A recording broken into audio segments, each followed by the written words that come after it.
Hey PPC, nag-struggle ka rin ba nung una kang dumating sa Canada?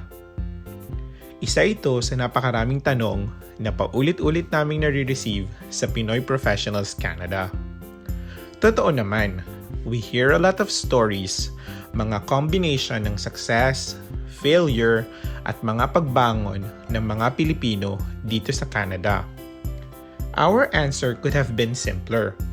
Kahit saan naman, mahirap talaga magsimula, pero kung defined naman ang goals natin, we can bear all the hardships until it gets a lot easier, lalo na kung may concept naman tayo ng delayed gratification. Okay lang mahirapan sa ngayon, kasi alam naman natin na may pinaglalaanan tayo para sa mas magandang buhay ng pamilya natin. On this video, we will list the 10 biggest Pinoy immigrants' struggles in Canada and suggestions on how you can overcome this. Simulan na natin. Number 1, finding good and affordable housing. Kung wala kang kilala sa Canada, ito na siguro ang unang mong struggle. Challenging talagang maghanap ng apartment, lalo at wala ka pang experience sa new city mo. And wala ka pa ring reference who can attest that you actually pays on time and you have the capacity to do so, lalo na at alam nilang wala ka pang work as a newcomer. Your credibility kasi is also being assessed by the house owner and hindi lang ikaw ang nagtitingin sa bahay na yon. In Canada, you will need to be pre-qualified by the owner to be able to rent their apartment. An apartment contract normally has a minimum of 1-year tenure, so you have to make sure na na-assess mo ang napakaraming sub-factors, say yung transportation accessibility, yung groceries nearby, yung school for your kids, at napakarami pang iba. Unang tip dito is huwag ka munang maghanap for longer stay apartments habang wala ka pa sa Canada. Ang hanapin mo muna is yung temporary homes like Airbnb or cheap hotel that you can book for 15 days to 2 months. Personally, I highly suggest finding on Airbnb and checking every reviews so you can make an informed decision. Depending on your circumstances, the longer time you have, the better chances that you can find an apartment that suits you and your family. Number 2 struggles is finding a sustainable and adequate job. Ito na nga siguro ang common sa lahat ng mga immigrants. Canada is the most educated country in the world according to OECD. About 56% of its population holds a college degree or some kind of education after high school. Even all the economic migration, points are highly given to those migrating with master's or doctorate, kaya it comes with no surprise na jobs can be a bit struggle dahil sa very stiff competition. For one office job available, you could be competing with hundreds, so as an immigrant, you really need to up your game. Kaya palagi naming sinasabi, hindi pwedeng soft-hearted ka kasi ang taas din ng competition dito. You really have to play your cards very well. With most of the population being highly educated, the good side naman ito is on the trades and other menial jobs.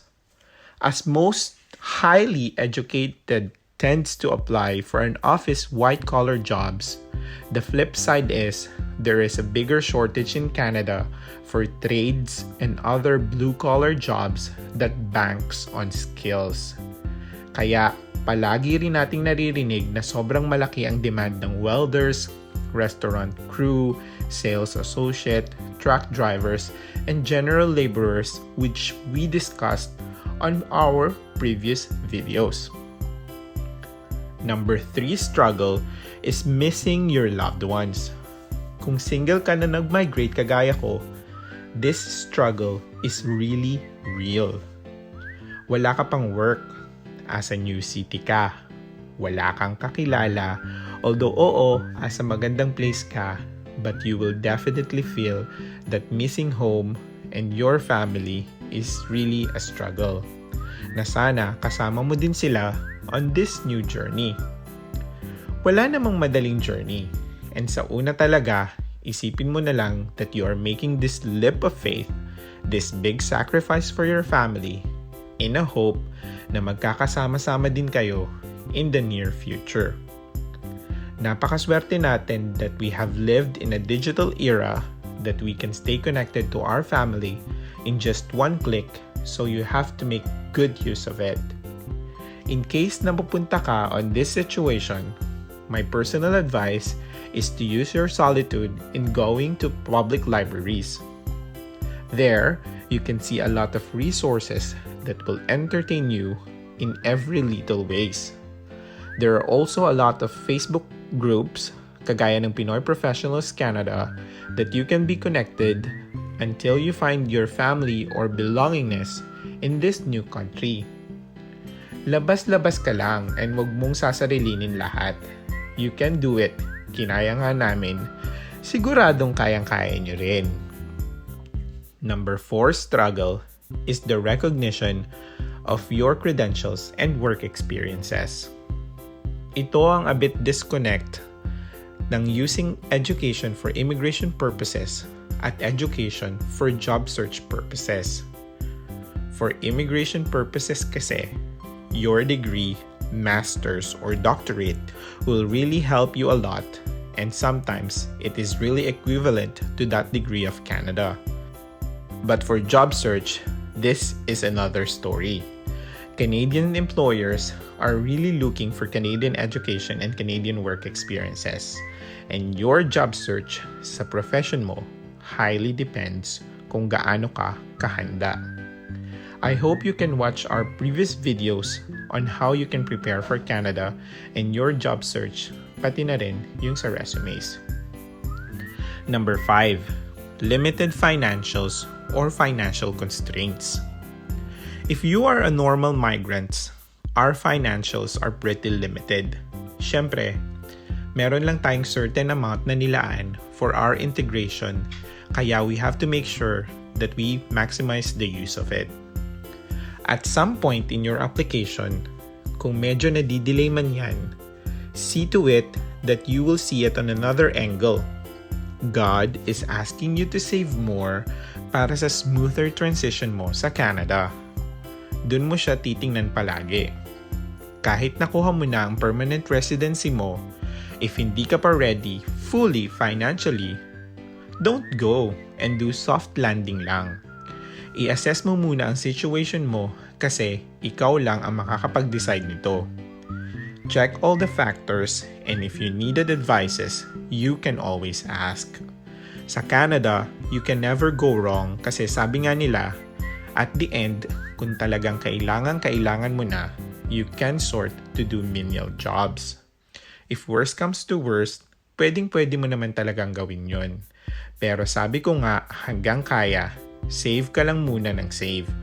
Kasi it will help you and your flexibility once you are here. Sa case ko, even after getting permanent residency, I spent outside of Canada to save more. And I'm happy sharing na yung savings ko ay hindi ko pa rin nagagalaw, up to date, kahit naka-1 taon at kalahati na ako dito sa Canada. Halfway na tayo sa list, guys, and if you haven't subscribed, please do so. This will help us a lot in producing quality contents like this. Sige na, please. Number 6, though this is highly condemned, you will still feel a little discrimination and racism. Okay, I didn't personally experience this myself, kaya wala akong ganong story about this, pero may ilang members tayo ng PPC who have experienced this one way or another. I will not elaborate more on this as my input is irrelevant for lack of experience, ika nga. Number 7, getting used to the weather. I will admit na hindi talaga ako nahirapan dito kasi I moved to the beautiful city of Vancouver, where it only snows an average of 10 days a year. The weather here is okay. Maulan sa fall and winter, but the scenic views are a whole new level. Yung cold dito sa Vancouver is highly tolerable, but this doesn't speak, say, in Manitoba, where a lot of Filipinos are staying. In Manitoba, temperature can go up to -40, so you have to make sure that you are prepared to all these weather challenges. Commuting at this weather will make it extra challenging, which makes it to our number 8 struggle. Number 8 is the struggle, ease of driving, and getting the driving license. When you arrived in Canada, you can use your international license in some provinces to drive around the city, and you can also rent a car. But for those who doesn't have this option, this will be a struggle, especially if you tried moving to Canada during the colder season. Napakahirap mag-commute sa Canada on winter season, and if you are not in a bigger city like Toronto, Montreal, or Vancouver where trains are available, you might need to allot extra time as buses means longer travel time, which includes a lot of wait too. Number 9, learning the new language and slang. Our second language is English, so we have that edge over that other immigrants, but still there are few struggles on this. Canadian accent is easier to understand than that of UK or Australian accent, but still, you have to be accustomed to Canadian wordings and slangs and how to use it and integrate it in your daily lives. Number 10, finding true friends. So eto na nga, kahit Filipino tayo and we are generally happy and friendly people, may struggle pa rin talaga on finding true friends here. Dito, ang kapitbahay mo doesn't necessarily equate to friendship. Kahit yung ibang Pilipino na makikita mo sa public transport would not even dare talking to you or smiling back at you. Contrary to sa Middle East experience ko, where when you say kabayan to that Pinoy na nakatabi mo sa bus, they will actually talk to you and you can have some chit-chat over everything and anything under the sun. Dito, you can't really do that. For some odd reasons, may grumpy look talaga yung mga tao dito dahil na rin siguro sa mga pagod nila from work or dahil nandito na sila in a reserved Canadian culture that they have been accustomed to. There you go, guys. The 10 struggles of new Pinoy immigrants here in Canada.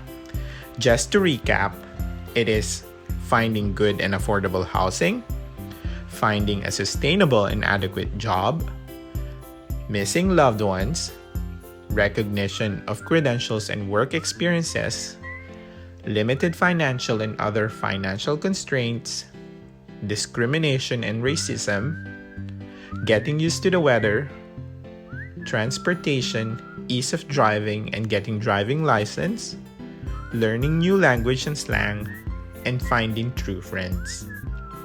Sa mga nagbabalak na pumunta dito sa Canada, this is an advanced information for you.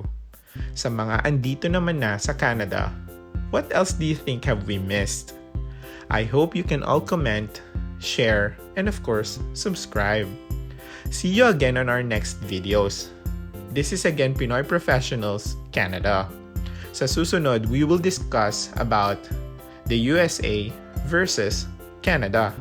Which country nga ba is better for us Pinoy immigrants? Meantime, you enjoy the rest of your day, you stay safe, be kind, and always be a blessing. God bless you all.